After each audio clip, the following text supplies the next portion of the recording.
Good morning! Welcome to Everyday Noms. Today, we are making a quick and easy recipe, spicy portobello pasta.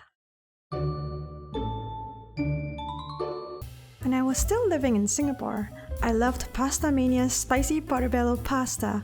Unfortunately, they no longer have it available when I went back there last year in 2021, and the standards seem to have dropped significantly. This is not the exact recreation of the dish, but I'm working with what I have in this kitchen to make it. Here are the ingredients, or you can check out the full recipe in my blog. Links are in the description box.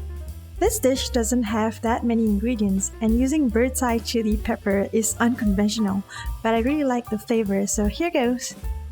Clean the portobellos. You can scrape off the gills and remove the stems if you like, but it is not necessary. Cut them into large chunks. Cut the chili pepper into small pieces. If you can't handle the spice, remove some of the seeds. Then, boil the pasta according to the instructions from the box. I personally like linguine or fettuccine, but we are out of that, so penne will do for today. Once it's done, leave it aside to cool. Put some oil in the pan and fry up the portobello pieces first. They do take a while to shrink up and release the juices. Once cooked, remove from heat. Next, add a little bit more oil to fry up the garlic.